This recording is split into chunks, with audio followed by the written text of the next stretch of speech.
Bonsoir, cette émission sera exclusivement consacrée à l'octroi des passeports en République démocratique du Congo. Sous d'autres cieux, le passeport équivaut à une carte d'identité pour un citoyen, mais curieusement, en République démocratique du Congo, le passeport, non seulement qu'il constitue un luxe, mais pour l'avoir, c'est un véritable casse-tête pour les demandeurs.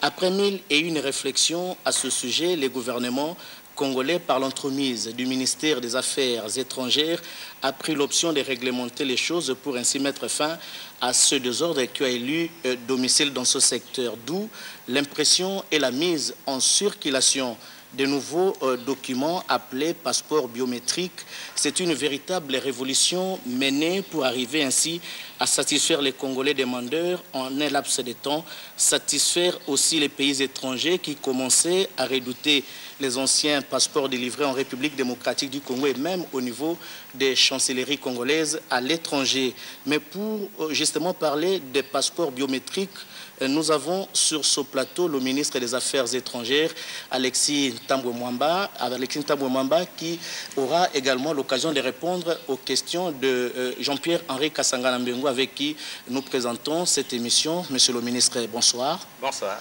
Monsieur le ministre, une question. Pourquoi le gouvernement a opté pour le changement de passeport?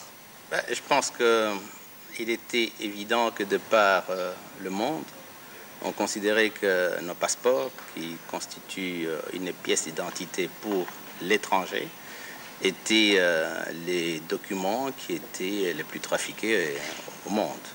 Il y a pas moins de 3 jours, un sujet angolais qui avait été expulsé de France parce qu'il portait un passeport angolais a été renvoyé sur Kinshasa, porteur de ces passeports.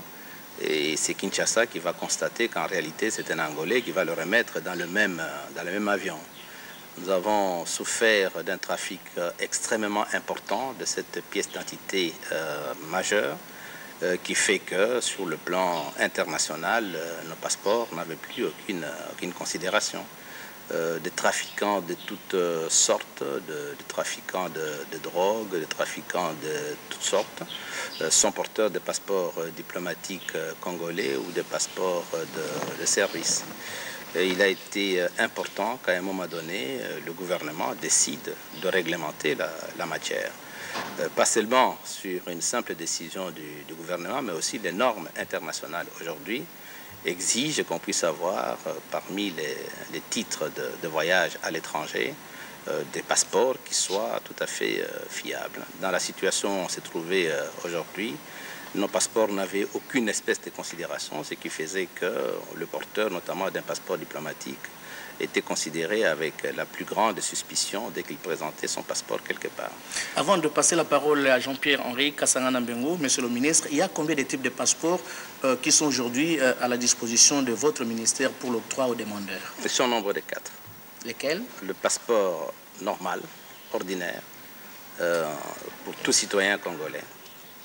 Le passeport pour pèlerin, qui est également payant, comme le passeport ordinaire, et qui est destiné à des ministres des cultes, c'est-à-dire les prêtres, les pasteurs. Pourquoi nous avons émis ce nouveau passeport qui n'existait pas? Parce que lorsqu'il y a des pèlerinages, il y a des pays qui ouvrent un couloir à l'immigration destiné aux pèlerins. Et le fait de porter un passeport de pèlerin leur donne une certaine facilité, même si au niveau national, ce passeport n'est pas traité d'une manière différente par rapport au passeport ordinaire.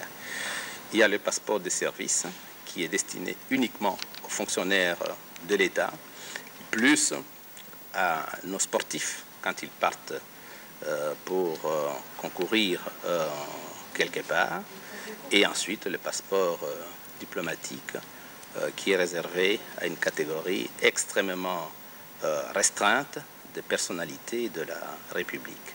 Et dans le cadre de nouvelles dispositions pour l'émission de ces passeports, ces catégories sont encore beaucoup plus réduites. Donc il y a 4 types de passeports, l'ordinaire, celui de pèlerin, de service et diplomatique.